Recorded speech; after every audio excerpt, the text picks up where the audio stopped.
अस्सलाम वालेकुम रहमतुल्लाहि व बरकातुहू। अशहदु अल्ला इलाहा इल्लल्लाह वहदहू ला शरीका लहू व अशहदु अन्ना मुहम्मदन अब्दुहू व रसूलुहू। अम्मा बअदु फ़अऊज़ु बिल्लाहि मिनश शैतानिर रजीम। बिस्मिल्लाहिर्रहमानिर्रहीम। अल्हम्दुलिल्लाहि रब्बिल आलमीन। अल्हम्दुलिल्लाहि रब्बिल आलमीन। अर्रहमानिर रहीम। मालिकि यौमिद्दीन। इय्याका नअबुदु व इय्याका नस्तईन। इहदिनस सिरातल मुस्तकीम। सिरातल लज़ीना अनअमता अलैहिम गैरिल मग़ज़ूबि अलैहिम वलद्दाल्लीन। আমিন। যখন থেকে হযরত মসিহ মাউদ আলাইহিস সালাতু ওয়াস সালাম তার মসিহ এবং মাহদি হওয়ার দাবি করেছেন আর খাতামুল খোলাফা হওয়ার ঘোষণা দিয়েছেন, মহানবী সাল্লাল্লাহু আলাইহি ওয়াসাল্লাম বিভিন্ন ভবিষ্যৎবাণী এবং আল্লাহ তাআলার নির্দেশ অনুযায়ী তখন থেকেই সেসব আলেম ওলামার অধিকাংশ যারা তাকে ইসলামের সবচেয়ে বড় পাহলওয়ান বা ইসলামের প্রতিরক্ষা কল্পে সর্বপ্রথম বা অগ্রগণ্য জ্ঞান করতেন, তাদের অধিকাংশই তার বিরোধিতা আরম্ভ করেছে এবং তার প্রতি কুফরি ফতোয়া দিতে আরম্ভ করে। তিনি তাদের সামনে স্পষ্ট করে বলেছেন এবং লক্ষ্যবার তাদের বুঝিয়েছেন যে আমার আগমন যুগের চাহিদা এবং মহানবী সাল্লাল্লাহু আলাইহি ওয়াসাল্লামের দাসত্বে আমি আবির্ভূত হয়েছি আর ইসলামের পুনর্জাগরণের জন্য আমি এসেছি। আর আল্লাহ তাআলা মহানবী সাল্লাল্লাহু আলাইহি ওয়াসাল্লাম যে আগমনকারী যুগের চিহ্ন বর্ণনা করেছেন তা পূর্ণ হয়েছে। আর যুগ ডেকে ডেকে বলছে এটি সেই যুগ যে যুগে মসিহ এবং মাহদির আসার কথা, কিন্তু বিরোধবাদীদের চোখে এমন পর্দা আবৃত ছিল যে তারা একথা মানা সত্ত্বেও যে যুগের চাহিদা আছে, হযরত মির্জা গোলাম আহমদ কাদিয়ানী আলাইহিস সালাতু ওয়াস সালামকে মসিহ মাউদ এবং প্রতিষ্ঠিত মাহদি মানতে তারা প্রস্তুত ছিল না।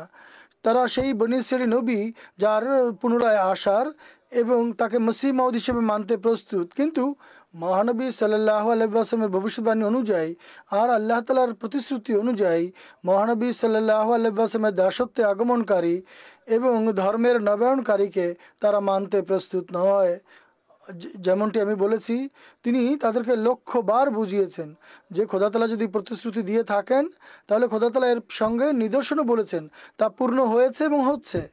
এবং তিনি বলেন আমার সাহায্য সমর্থনে আল্লাহ তাআলা নিদর্শনও দেখাচ্ছেন, পৃথিবীও নিদর্শন দেখাচ্ছেন এবং আকাশেও নিদর্শন দেখাচ্ছেন। এইগুলো দেখে তোমরা অভিনিবেশ করো। কিন্তু এই নামধারী আলেম ওলামা তারা যাদের কান শুনতে অস্বীকৃতি জানায় এবং এর প্রতি অভিনিবেশ করতে অস্বীকার করে, কিন্তু আল্লাহ তাআলার প্রেরিত মসিহ মাউদ তিনি, তাই আল্লাহ তাআলা বিরোধিতা সত্ত্বেও জামাতকে ক্রমান্বয়ে উন্নতি দিয়েছেন এবং স্বীয় প্রতিশ্রুতি পূর্ণ করছেন। আর প্রতি বছর লক্ষ লক্ষ সহদাত্তা তার হাতে বয়াত করে জামাতভুক্ত হচ্ছেন, মহানবী সাল্লাল্লাহু আলাইহি ওয়াসাল্লামের সত্যিকার দাসত্ব বরণ করছেন এবং নিজেদের মস্তক নত করে দিয়েছেন। এখন আমি হযরত মসিহ মাউদ আলাইহিস সালাম ভাষায় যুগের চাহিদা, যুগের প্রয়োজন, ভবিষ্যৎবাণী এবং নিদর্শন এবং সাহায্য সমর্থনের কথা বলবো, যা তার দাবির এক উজ্জ্বল প্রমাণ এবং আল্লাহ তাআলার পক্ষ থেকে তার আবির্ভাবের এক উজ্জ্বল প্রমাণ। এরপর আমি কিছু ঘটনাও এই সম্পর্কে বর্ণনা করব যে কিভাবে আল্লাহ তাআলা লোকদের হৃদয়কে তার দাবি মানার জন্য মুক্ত করেছেন। আর লক্ষ লক্ষ মানুষ প্রতি বছর জামাতভুক্ত হচ্ছেন এবং হয়ে মহানবী সাল্লামের ভবিষ্যৎবাণীর সত্যায়ন স্থল আর আল্লাহ তাআলার প্রতিশ্রুতি পূর্ণ করার কারণ হচ্ছেন।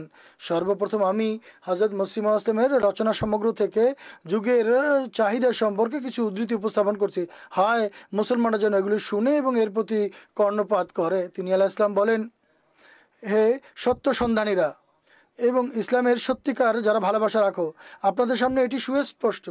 এই যুগ, যে যুগে আমরা বসবাস করছি, এটি কেমন অন্ধকারাচ্ছন্ন যুগ।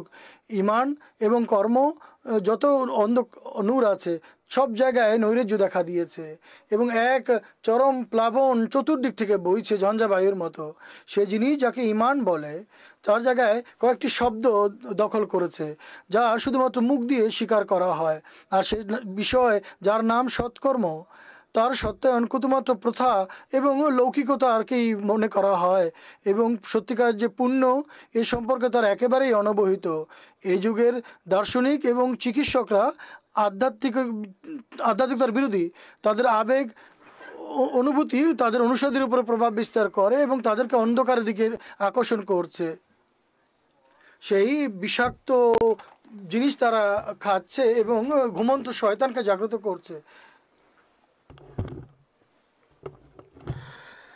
এমন অবিশ্বাস বা দুর্বিশ্বাস সৃষ্টি করে যে আল্লাহ তাআলার নামাজ, ইবাদত ইত্যাদিকে তারা ঘৃণার দৃষ্টিতে দেখে। পুণ্যবান লোকেরা সাক্ষ্য দেবে যে পরিস্থিতি এমনই। তিনি বলছেন যে তাদের হৃদয়ে আল্লাহ তাআলার পবিত্র সত্তার কোনো মাহাত্ম্য এবং সম্মান নেই। তাদের বেশিরভাগ নাস্তিকতার বৈশিষ্ট্য রাখে এবং মুসলমান আখ্যায়িত হয়েও ধর্মের প্রতি শত্রুতা রাখে। সোশ্যাল মিডিয়ায় আজকাল এমন ঘটনা অনেক দেখা যায়। যারা কলেজে পড়ে তাদের বেশিরভাগ, মসিহ মাউদ বলছেন, যারা কলেজে পড়ে তারা বেশিরভাগ এমন যে তারা তখনও প্রয়োজনীয় জ্ঞান অর্জন করা শেষ করেনি। ধর্ম এবং ধর্মের প্রতি সহানুভূতির প্রদর্শন তারা সম্পূর্ণভাবে ভুলে যায়। তারা জাগতিকতায় ডুবে আধ্যাত্মিকতা শূন্য হয়ে যায়, বলে মনে করে আধ্যাত্মিকতার প্রয়োজন নেই। আমি শুধু একটি শাখার কথা বললাম যা বর্তমান যুগে ভ্রষ্টতায় পরিপূর্ণ। এছাড়া আরও শত শত শাখা আছে যা এর চেয়ে কোনোভাবে কম নয়। সচরাচর দেখা যায় পৃথিবী থেকে আমানত এবং সততা উঠে গেছে, বলা যায় সম্পূর্ণভাবে হারিয়ে গেছে। জাগতিক আয় উপার্জনের জন্য প্রতারণা সীমা ছাড়িয়ে গেছে।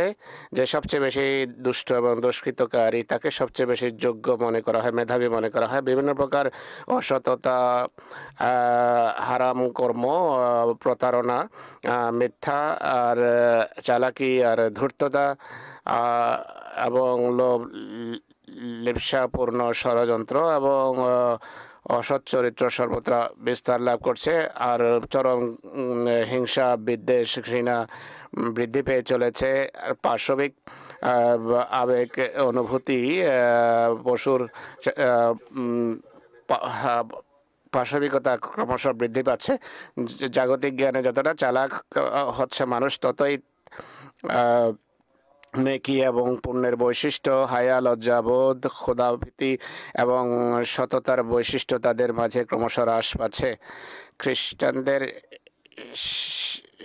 শিক্ষা, খ্রিস্টানরা যদি সক্রিয় না হয়, খ্রিস্ট ধর্ম দুর্বল হয়ে যাচ্ছে, কিন্তু উন্নতির নামে তারা ইসলামকে মেটানোর চেষ্টা করছে। ইসলামকে মেটানোর জন্য, নিশ্চিহ্ন করার জন্য মিথ্যা এবং সমস্ত কৃত্রিম কথাকে খুবই সূক্ষ্মভাবে সৃষ্টি করে সকল প্রকার ডাকাতি এবং দস্যুবৃত্তি দেখা যাচ্ছে। সোশ্যাল মিডিয়া এমনটি স্পষ্টভাবে চোখে পড়ে। ভ্রষ্টতার নতুন নতুন ব্যবস্থাপত্র, পথভ্রষ্টতার নতুন নতুন রূপ সামনে আসছে। আর সেই কামেল মানবের চরম অবমাননা করা হচ্ছে, যিনি সব পবিত্রদের গর্ব, সকল খোদার নিকট প্রাপ্তদের নেতা, সকল বুজুর্গ সম্মানিত রসুলদের সর্দার ছিলেন। এমনকি নাটকের বিভিন্ন দৃশ্যে ঘৃণ্যভাবে ইসলাম এবং মোহাম্মদ সাল্লাল্লাহু আলাইহি ইসলামের ঘৃণ্য চিত্র তুলে ধরা হয়। আর এক্ষেত্রে তো এখন মানুষ সীমা ছাড়িয়ে গেছে। এমন মিথ্যা অপবাদ থিয়েটারের মাধ্যমে প্রচার করা হচ্ছে যাতে ইসলাম এবং মহানবী সাল্লাল্লাহু আলাইহি সাল্লামের সম্মানকে পদদলিত করার পুরো জারজ সন্তানদের মতো আচরণ করছে। তো ইসলাম বিরোধী শক্তি তাদের সকল ষড়যন্ত্র কে নিয়ে এমন কাজ করছে। তিনি বলছেন, হে মুসলমানগণ শোনো, মনোযোগ সহকারে শোনো, ইসলামের পবিত্র প্রভাবকে মিটিয়ে দেওয়ার জন্য যত জটিল পন্থা এরা অবলম্বন করছে, যত ষড়যন্ত্র তারা করছে, আর সেগুলোর প্রচারের জন্য যত চেষ্টা করছে, আর টাকা পয়সা পানির মতো খরচ করছে, এমনকি চরম ঘৃণ্যভাবে যারা এই কাজ করছে, এটি ভাষায় প্রকাশ করার মতো নয়। এটি সেই চালাকি, যতক্ষণ খোদা তাআলা চালাকির বিপরীতে সেই শক্তিশালী হাত প্রদর্শন না করবেন যা নিদর্শনমূলক হবে, আর সেই নিদর্শনের মাধ্যমে এই জাদুকে আল্লাহ তাআলা নিশ্চিহ্ন না করবেন, ততদিন এই জাদুর হাত থেকে সাধারণ মানুষের মুক্তি পাওয়া কল্পনাতীত, কোনোভাবে সম্ভব নয়। অতএব আল্লাহ তাআলা এই জাদুকে নিষ্ক্রিয় করার জন্য এই যুগের সত্যিকার মুসলমানদের নিদর্শন দান করেছেন যে তিনি তার বান্দাকে তার ইলহাম, তার বাণী এবং বিশেষ কল্যাণে সজ্জিত করে, তার সূক্ষ্ম জ্ঞানে সজ্জিত করে বিরোধীদের মোকাবেলায় প্রেরণ করেছেন। অনেক ঊর্ধ্বলোক থেকে অনেক বিস্ময়কর বিষয়াদি এবং আধ্যাত্মিক তত্ত্ব জ্ঞানে আমাকে সজ্জিত করেছেন, যেন সেই স্বর্গীয় পানের মাধ্যমে সেই মোমের মূর্তি যেন ভেঙে দেওয়া হয় যা এই জাদুকররা প্রস্তুত করেছে। হে মুসলমানরা, এই অধম এমন জাদুকরদের কর্মকে নিষ্ক্রিয় করার জন্য আল্লাহর পক্ষ থেকে নিদর্শন ছিল। জাদুর মোকাবেলায় নিদর্শন আসা উচিত নয় কি? তোমাদের দৃষ্টিতে কি এটি আশ্চর্যজনক বিষয়, বা এটি কি তোমাদের দৃষ্টিতে অসম্ভব বিষয় যে আল্লাহ তাআলা ঘৃণ্য প্রতারণার মোকাবেলায়, যা জাদুর ঘৃণ্য রূপ ছিল এর মোকাবেলায় আল্লাহ এমন নিদর্শন দেখাবেন বা উজ্জ্বল বা চমৎকার দেখাবেন যা নিদর্শনমূলক হবে? তার প্রতি ইংরেজদের সর্ববিত বৃক্ষ হওয়ার অপবাদ আরোপ করা হয়। এই যুগে যখন ইংরেজদের রাজত্ব ছিল, তাদের ষড়যন্ত্রের বিরুদ্ধে স্পষ্ট আওয়াজ উত্তোলন করেছেন এবং বলেছেন, এটি সেই সময় যখন ইসলামের সুরক্ষার জন্য, হেফাজতের জন্য কোনো মুসলে বা সংস্কারকের আগমন আবশ্যক ছিল। এটি যুগের দাবি, আর আমি এসে গেছি। যুগের দাবি অনুসারে তিনি তার এক কবিতায় লিখেছেন যে যুগ মসির সময় ছিল এটি, অন্য কারোর সময় না। আমি না আসলে অন্য কেউ অবশ্যই আসতো, কিন্তু তার হৃদয়ে ইসলামের যে ব্যথা এবং বেদনা ছিল, এই কাজের জন্য, এই বেদনার কারণে খোদা তাআলা তাকে প্রেরণ করেছেন। তিনি বিভিন্ন পুস্তকে এবং বিভিন্ন বৈঠকে, মজলিসে বহুবার যুগের অবস্থার চিত্র অঙ্কন করেছেন, আর গভীর বেদনার সাথে তিনি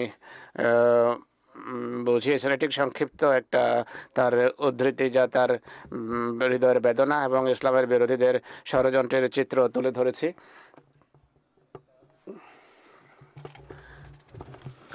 আল্লাহ তাআলা এবং মহানবী সাল্লাল্লাহু আলাইহি ওয়াসাল্লাম এমন পরিস্থিতিতে আল্লাহ তাআলার পক্ষ থেকে মহানবী সাল্লাল্লাহু আলাইহি ওয়াসাল্লামের দাসত্বে আগমনকারী সম্পর্কে বিভিন্ন ভবিষ্যৎবাণী করেছেন যা পূর্ণ হচ্ছে এবং হয়েছে। সুতরাং ঐশী ভবিষ্যৎবাণী বা আকাশের ভবিষ্যৎবাণী যার উল্লেখ শিয়া সুন্নিদের গ্রন্থাবলীতে আছে, তার উল্লেখ করতে গিয়ে তিনি বলেন যে স্মরণ রাখবে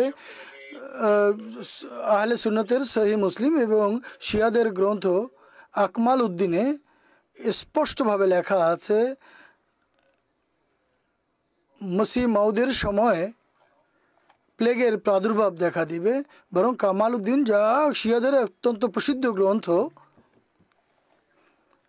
তাতে প্রথম 4টি হাদিস চন্দ্রগ্রহণ এবং সূর্যগ্রহণ সম্পর্কে বর্ণিত হয়েছে এবং ইমাম বাকেরের বরাতে বর্ণনা করে যে মাহাদির নিদর্শনাবলীর মধ্যে হচ্ছে এগুলি দেখার পূর্বে সাধারণভাবে মানুষ গ্রহণ করবে, অর্থাৎ একই রমজানে চন্দ্রগ্রহণ সূর্যগ্রহণ দেখা দিবে। এরপর লেখা আছে এটিও তার আবির্ভাবের একটি লক্ষণ যে এর পূর্বে সে সাধারণভাবে মানুষ গ্রহণ করবে, পৃথিবীতে প্লেগের প্রাদুর্ভাব ঘটবে, এমনকি যে বাড়িতে 7 জন মানুষ থাকবে তাদের মধ্যে 2 জনই বেঁচে থাকবে আর 5 জন মারা যাবে।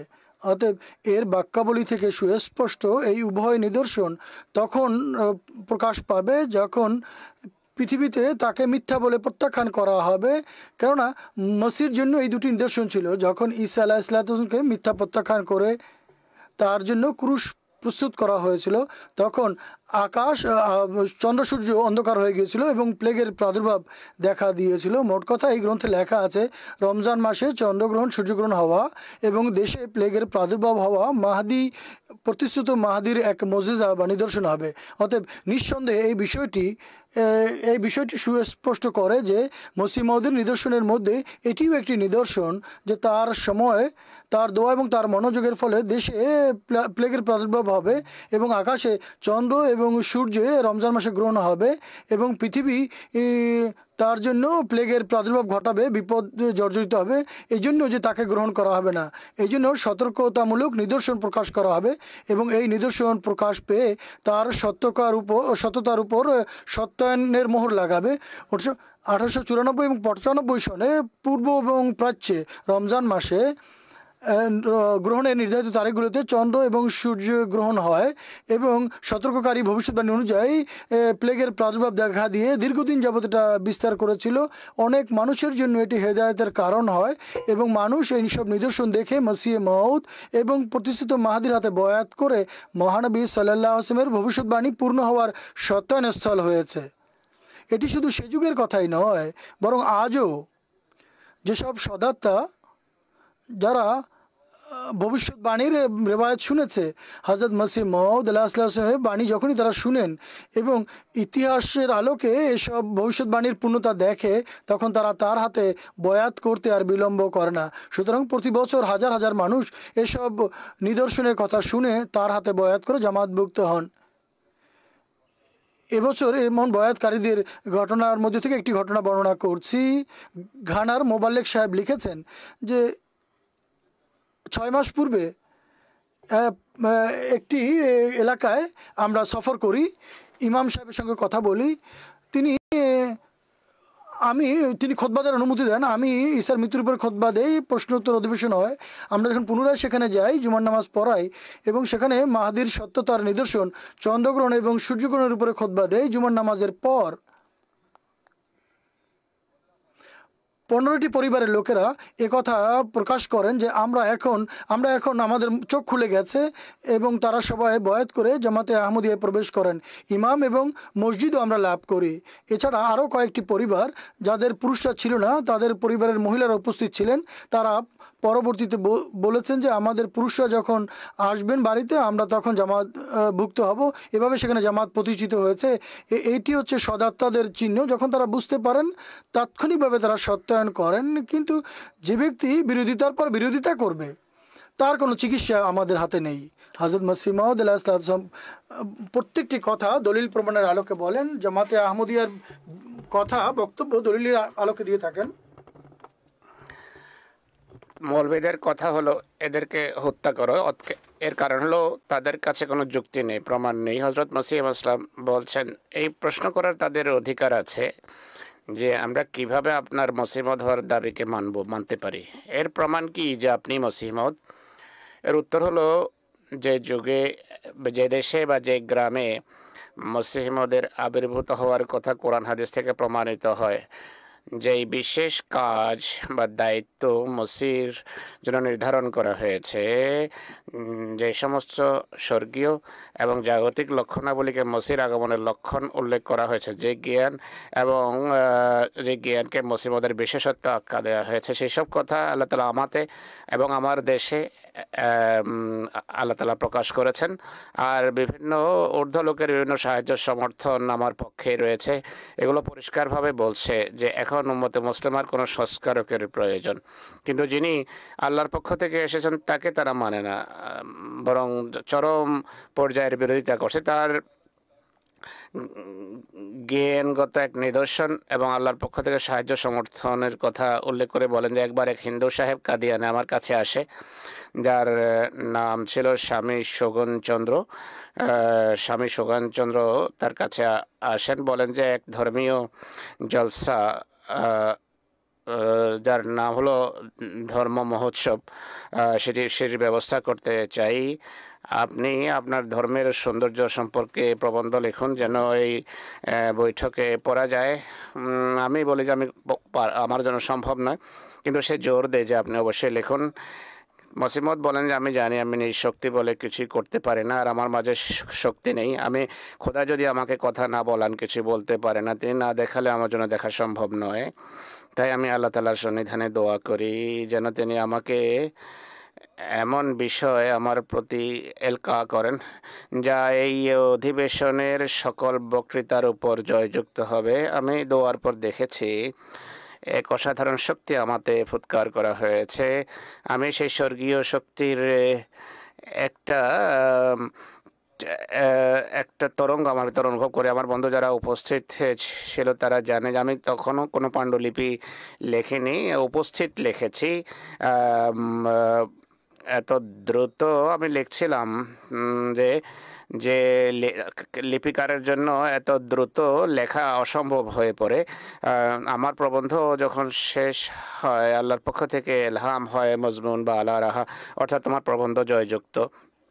তো সার কথা হলো এই প্রবন্ধ যখন অধিবেশনে পাঠ করা হয়, পড়ার সময় শ্রোতাদের জন্য শ্রোতারা সবাই অভিভূত ছিল, সবাই প্রশংসায় পঞ্চমুখ ছিল। এমনকি হিন্দু সাহেব যিনি সভাপতি ছিলেন এই বৈঠকে, তার মুখ থেকে তার অনিচ্ছায় বেরিয়ে যায় যে এই প্রবন্ধ সবগুলোর উপর জয়যুক্ত হলো। সিভিল এবং মিলিটারি গ্যাজেট যা লাহোর থেকে ইংরেজি পত্রিকা প্রকাশিত হয় তাও প্রকাশ করেছে যে এই প্রবন্ধ জয়যুক্ত হয়েছে। 20টির মতো এমন পত্রপত্রিকা সাক্ষ্য দিয়েছে। এই অধিবেশনে কতক বিদেশি লোক ছাড়া সবাই সমস্বরে বলছিল যে এই প্রবন্ধটি বিজয়ী হয়েছে। আজ পর্যন্ত শত শত এমন মানুষ আছে যারা এই সাক্ষ্য দিচ্ছে।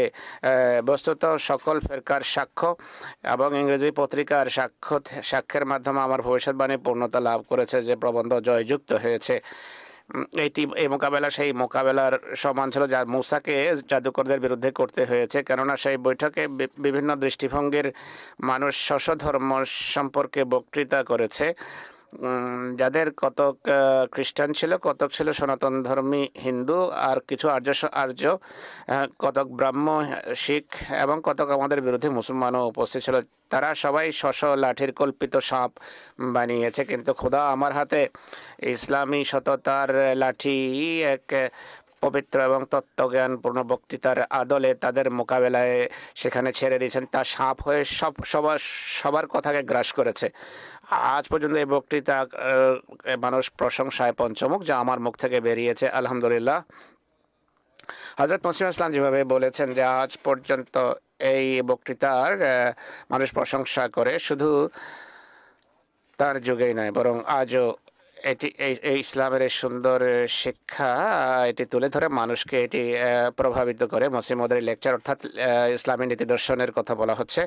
ইসলামী নীতি দর্শনের নামে এটি বাংলায়ও ছাপা হয়েছে। প্রত্যেক বছর শত শত পত্র এবং রিপোর্টের উল্লেখ থাকে যে কিভাবে এই পুস্তক মানুষকে প্রভাবিত করছে। এবছরের ঘটনাবলীর দু একটি আমি এখন আপনাদেরকে শোনাচ্ছি। মালির মুবাল্লিগ ওমাকুর অনুষ্ঠানে এক ব্যক্তি আমাদের স্টলে আসে, মুআল্লিমকে দেখেই কোলাকুলি করে। তার চোখে আনন্দের অশ্রু ছিল। তিনি বলেন 2022 সনের মেলায় তিনি আমাদের বুক স্টল থেকে ইসলামী নীতিদর্শন বই ক্রয় করেন। তিনি বলেন এই বই পড়ার পর তিনি নিজেকে সম্বোধন করে বলেন যে ব্যক্তি বই লিখেছেন তিনি অবশ্যই এক মহান ব্যক্তিত্ব। একই সাথে দোয়া শুরু করেন আল্লাহর কাছে যে আল্লাহ তাআলা যেন তাকে সঠিক পথ প্রদর্শন করেন। তিনি বলেন, এই দোয়া চলাকাল আমি স্বপ্নে দেখি কেউ তাকে বলছে যে এই বইয়ের লেখকই বর্তমান যুগের ইসলামের নেতা এবং পথ প্রদর্শক। কারণ তার সাথে জামাতের ঠিকানা ছিল না বা যোগাযোগ ছিল না, তাই তার জন্য গবেষণা করা অসম্ভব ছিল। কিন্তু এবছর মেলায় জামাতের স্টলে যখন স্টল দেখেন তার আনন্দের সীমা ছিল না। এসে মোয়াল্লেম সাহেবকে বুকে টেনে নেন, জামাতের ঠিকানা নেন, বয়াতের ইচ্ছা প্রকাশ করেন। ডোরের মোবাল্লেক সাহেব ইসলাম আহমদিয়া হযরত মোহাম্মদ মুস্তাফা গোলাম আহমদ কি গোলাম আহমদ কি দারুল মান খিলাফতে আহমদিয়া নারে তাকবীর। कहते हैं कि डोरी के ডোরি অঞ্চলে সিকিউরিটির কারণে গ্রামে গিয়ে তবলিগ করা অসম্ভব ছিল, এই জন্য শহরে তবলিগ করার চেষ্টা করা হয়। আলহামদুলিল্লাহ, এর ফলে এবছর 37টি সদাত্তা বয়াত করে জামাতভুক্ত হন। ডোরি শহরের একজন ব্যবসায়ী ইসলামী নীতিদর্শন পুস্তকটি পড়তে দেয়া হলে তিনি পুস্তকটি পাঠ করে বলেন, এই গ্রন্থ এত আকর্ষণীয় এবং এত জ্ঞানগর্ভ যে 1 লক্ষ সংখ্যায় যদি কিনতে হয় তাহলেও আমি কিনতে চাই। তাদের যদিও মুদ্রা মান খুব কম, তাই তিনি যে কথা বলছেন, যদি 1 লক্ষ টাকা দিয়ে কিনতে হলো আমি কিনতে চাই, যা 30 পাউন্ড দাঁড়ায়। একইভাবে হযরত মসিহ মাউদ আলাইহিসসালামের অন্যান্য জ্ঞানগর্ভ সাহিত্য সদাত্তাদের যখন দেয়া হয় তখন তারা প্রভাবিত না হয়ে পারে না। আজ আহমদীয় জামাতের সাহিত্যের ভিত্তি তিনি আলাইহিসসালামের লিটারেচারের উপরে, যা পড়ে এবং শুনে লক্ষ লক্ষ মানুষ প্রতি বছর আহমদিয়াতভুক্ত হন। তানজানিয়ার জামাতের আমির বলেন, জামাতের পার্লামেন্ট সদস্য সায়েফ সালেম সাহেব তানজানিয়ার রাজধানীতে এক সংসদের অধিবেশন যোগ দিতে আসেন। অধিবেশন শেষ হওয়ার পর জোহর নামাজ পড়ার জন্য আমাদের মসজিদে তিনি আসেন এবং মোয়াল্লেম সাহেবের কাছে জামাত সম্পর্কে কিছু জানতে চান।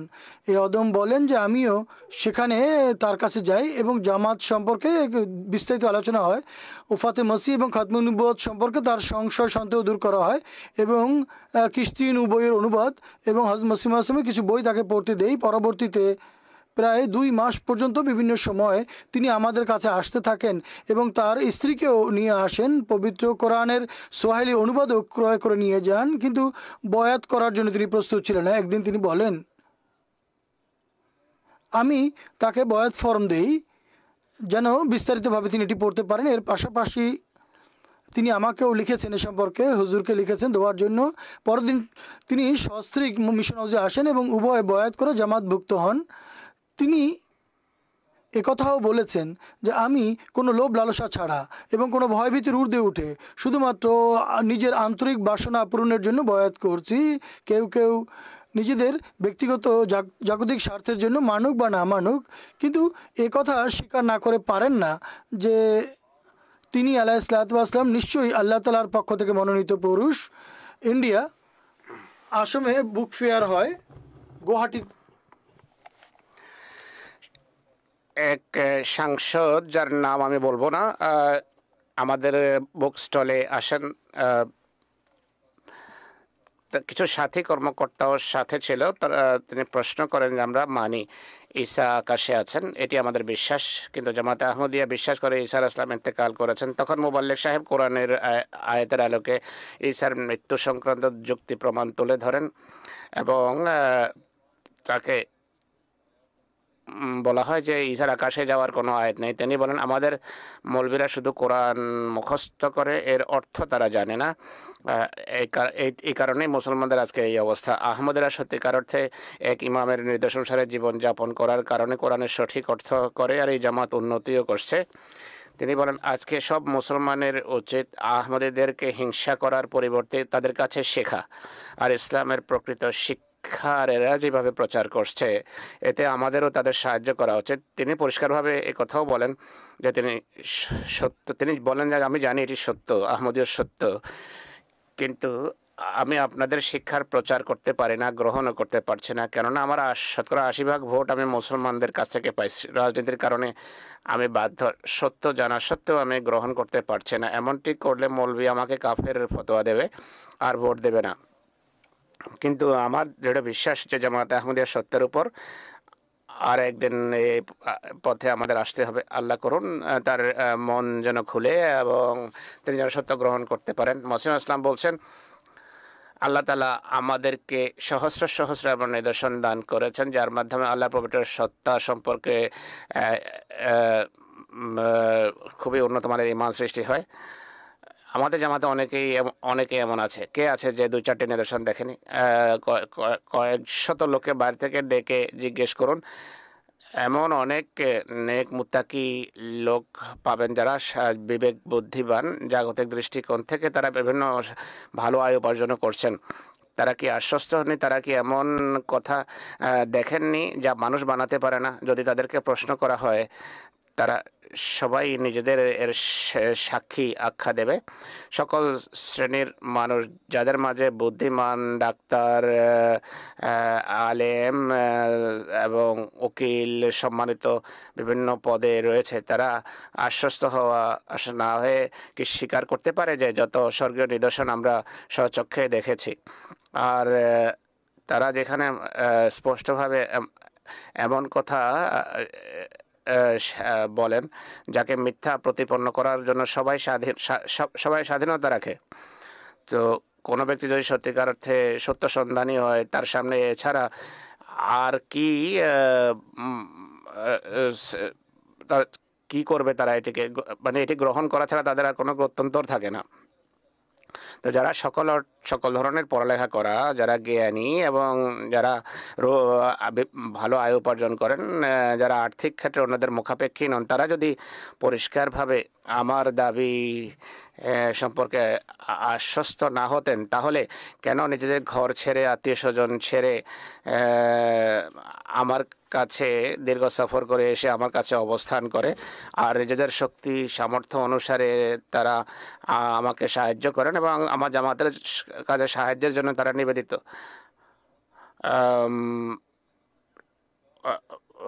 সকল ঋতুতে এমন লোক আসে।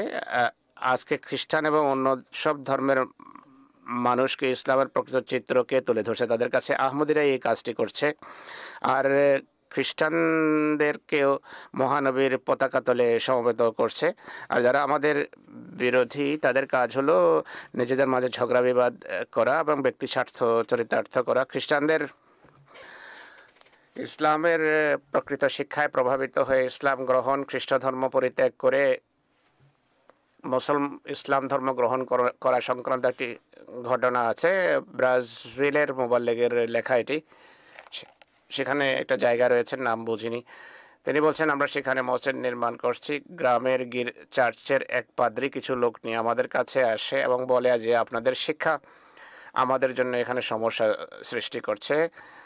মানুষ বিভিন্ন ধরনের প্রশ্ন জিজ্ঞেস করছে যে এরা মুসলমান এই কথা বলে, মুসলমানরা এই কথা বলে, অমুক কথা বলে, আর খ্রিস্ট ধর্ম ভিন্ন কথা বলে। আজকে আমরা জিজ্ঞেস করতে এসেছি যে আমাদের ঈসা সম্পর্কে আপনাদের কি মতামত? পাদ্রী জিজ্ঞেস করে। তখন মোয়াল্লেম সাহেব কয়েকটা প্রশ্ন করে পাদ্রীকে, কিন্তু পাদ্রী উত্তর দিতে পারেনি। তখন আমাদের মোয়াল্লেম সাহেব বলেন ঈসা সম্পর্কে ইসলামী শিক্ষা, মোল্লা সাহেব ইসলামী শিক্ষা তুলে ধরেন ঈসা সম্পর্কে। তখন তার সাথে আসা 6 ব্যক্তি এই কথা বলে আহমদি হয়ে যায় যে ঈসা আলাইহিস সংক্রান্ত ইসলামী শিক্ষা বেশি স্পষ্ট এবং বিবেকসম্মত, আর কিন্তু খ্রিস্ট ধর্মের ঈসা সংক্রান্ত শিক্ষা যুক্তির দিক থেকেও আর প্রমাণের দিক থেকেও অগ্রহণযোগ্য। আর পাদ্রী বলে যে ইসলামের শিক্ষা বেশি সঠিক, কিন্তু আমি চার্চ ছাড়তে পারি না। চার্চ ছেড়ে দিলে গ্রামে ঈসা আলাইহিস নাম নেওয়ার কেউ থাকবে না। গ্রামে অনেক বড় সংখ্যায় লোক বয়াত করেছে এবং অনেক বড় জামাতও প্রতিষ্ঠিত হয়েছে। যত কুফরি ফতোয়া আর দেয়া হয়, আরোপ করা হয়, আল্লাহ তাআলা রাস্তা তত প্রশস্ত করেন আমাদের জন্য। গিনি কোনাকুরিতে এবছর ফোরেকারিয়া নামক একটি জায়গা বা একটি অঞ্চল রয়েছে। সেখানে সেখানে মসজিদ এবং মিশন হাউস নির্মাণ করা হয় এবং উদ্বোধন হয়। তখন স্থানীয় জামাতের প্রেসিডেন্ট তুরে সাহেব উপস্থিত লোকদেরকে বলেন, আহমদিয়া মুসলিম জামাতের মোবাল্লেগ যখন প্রথমবার আমাদের এলাকায় জামাতের বার্তা নিয়ে আসে, মানুষ বিভিন্ন উপলাপ করে। কেউ বলে এরা কাফের, কেউ বলে এরা নতুন ধর্ম নিয়ে এখানে এসে গেছে। কিন্তু আমরা যখন তাদের শিক্ষাকে বিশ্লেষণ করেছি এবং পর্যবেক্ষণ করেছি, তখন জানা গেল শেষ যুগে যে সংস্কারকের সবাই অপেক্ষায় রয়েছে তিনি হলেন হযরত মির্জা গোলাম আহমদ কাদিয়ানী। আর প্রকৃত ইসলাম আমরা আহমদিয়া জামাতেই পেয়েছি, যা শান্তি, প্রশান্তি এবং ইবাদতের ভিত্তিতে আহমদিয়ত গ্রহণ করে আমরা লাভ করেছি। যে শান্তি এবং প্রশান্তি আহমদিয়ত গ্রহণ করে পেয়েছি তা অন্য কোথাও পাইনি। জামাতে আহমদিয়া আমাদেরকে পণ্যের উপর প্রতিষ্ঠিত করেছে। আজকে জামাত এখানে মসজিদ নির্মাণের সামর্থ্য লাভ, সৌভাগ্য লাভ করেছে। যারা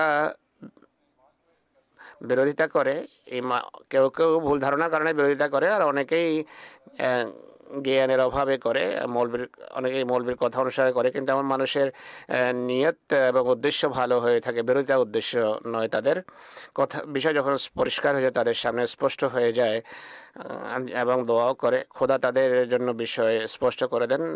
এমন একটি ঘটনা ফ্রান্সের মুরব্বী সাহেব লিখেছেন। প্রায় 10 বছর পূর্বে আহমদি বন্ধু ওসমানে মুরাদ সাহেব তার নিকট আত্মীয় আরচন সাহেবকে ঘরে দাওয়াত দেন, আহমদিয়তের তাবলীগ করেন। তখন সেই গায়ের আহমদি বন্ধুর সম্পর্ক সালাফি ফেরকার সাথে ছিল। আরজন সাহেব আহমদিয়তের তাবলীগ শুনে ক্রোধান্বিত হয়, রাগান্বিত হয়। তিনি বলেন, আপনি বড়, নতুবা আপনার সাথে বড় শক্ত আমি খারাপ ব্যবহার করতে আমার হত্যা করারও হুমকি দেয়। পরে তিনি বলছেন যে এরপর আমি ভাবলাম, এই বিরোধী বলেন, পরে ভাবলাম ওসমানী সাহেবের সাথে সম্পর্ক ছিন্ন করা উচিত। ইনি তো হজরত ঈসা আলাইহিসসালামকে মৃত জ্ঞান করেন, বলেন যে ঈসা মারা গেছেন। তিনি বলেন, দীর্ঘকাল আমি গবেষণা করতে থাকি, গবেষণা অব্যাহত রাখে। যে প্রশ্নই আমার হৃদয়ে উদিত হতো, অন্য ফিরকাকেও জিজ্ঞেস করতাম, আহমদী জামাতকেও জিজ্ঞেস করতাম। আহমদী জামাত যে উত্তর দিত তা আমাকে আশ্বস্ত করতো, কিন্তু অন্য ফিরকা আরও জটিলতার মুখে আমাকে ঠেলে দিত। এইভাবে বেশ কয়েক বছর বিভিন্নভাবে আমি গবেষণা করেছি, অধ্যয়ন করেছি। মুসলিম মদের তাফসিরে কবিরে আমি যে উত্তর পেতাম তা অন্য কোথায় খুঁজে পাওয়া যেত না। অন্যান্য তাফসির আমি যাই পড়েছি সেগুলোর কথা আমি কখনো বুঝতাম না। এইভাবে অন্যান্য ফেরকা থেকে দূরে চলে যাই এবং জামাতের কাছে এসে যাই। আরজন সাহেব বলছেন যে এখন আমি বয়াত করে আহমদিয়তভুক্ত হতে চাই।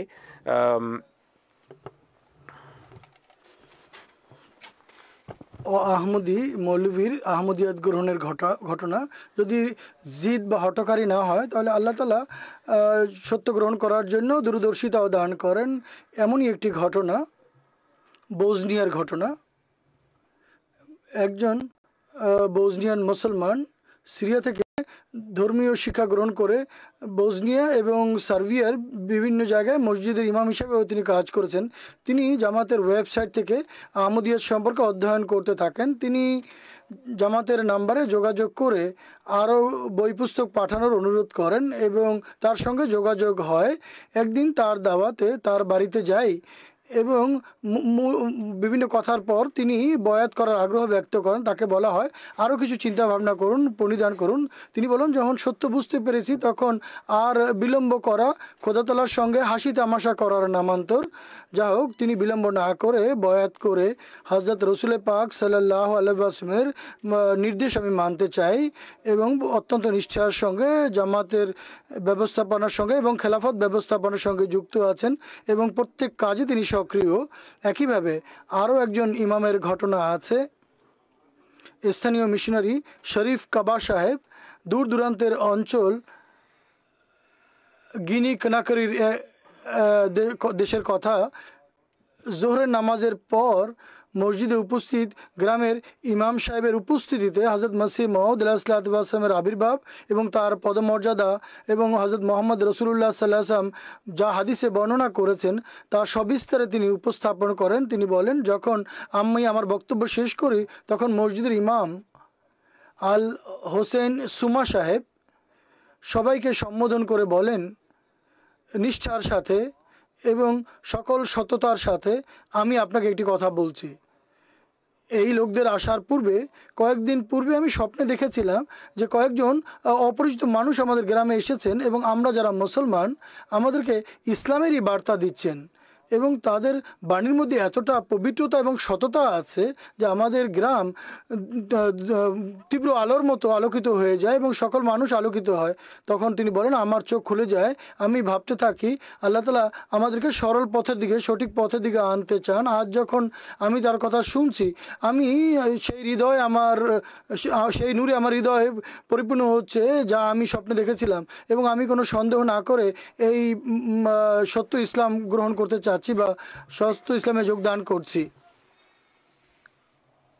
इस्लाम अहमदिया गुलाम अहमद की हजरत अमीर अल-मोमिनीन खिलाफत अहमदिया जमात अहमदिया आलमगीर जमात अहमदिया जर्मनी नारे तकबीर।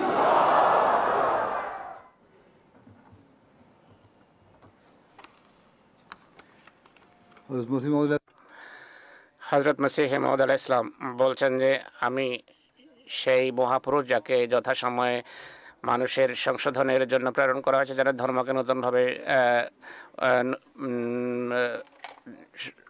উজ্জীবিত করা যায় বা নবায়ন করা হয়।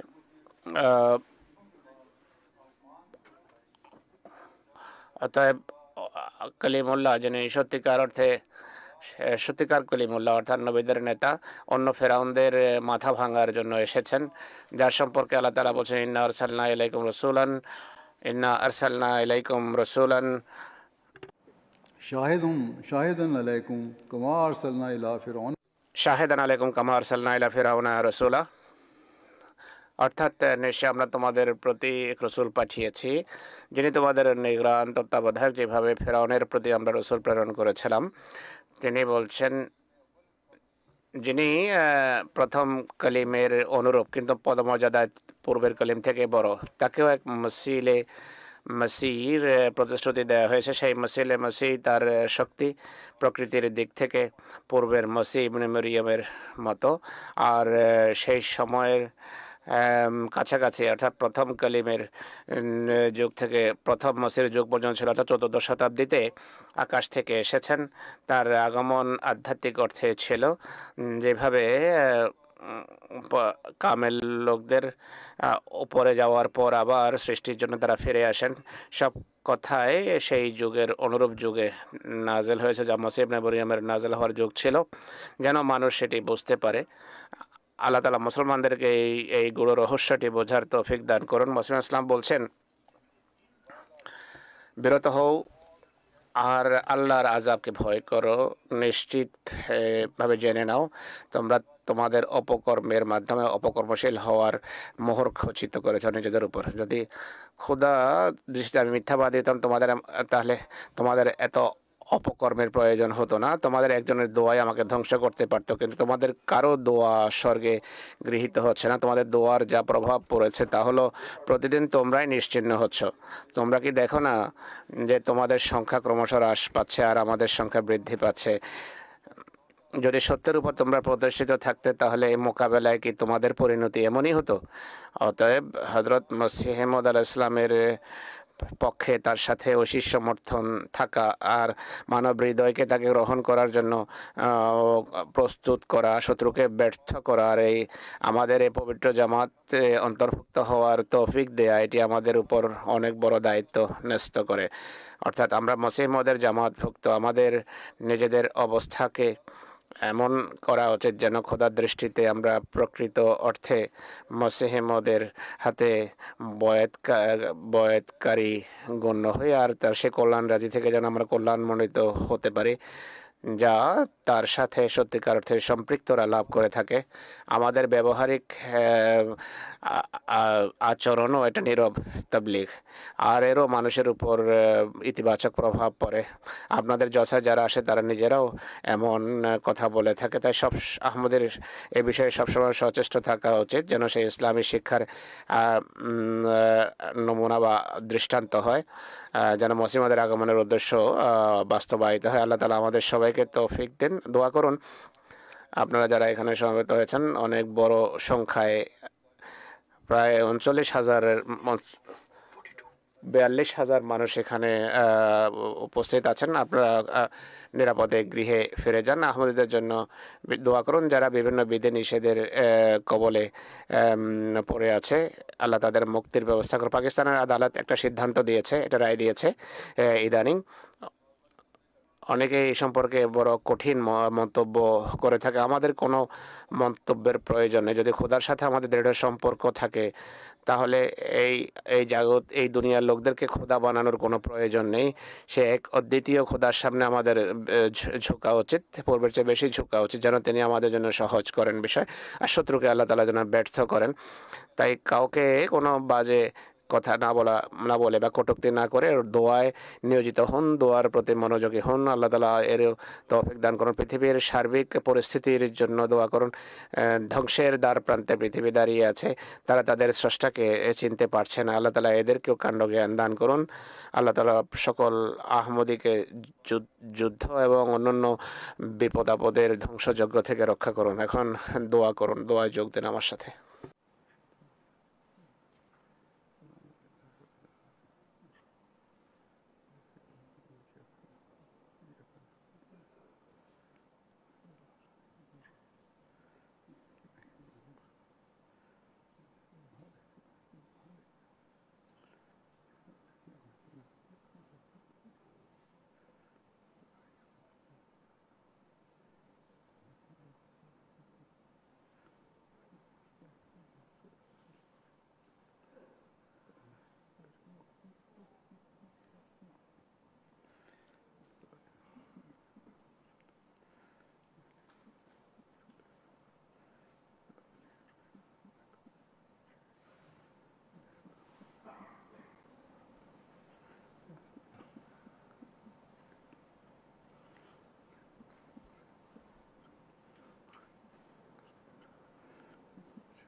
آمين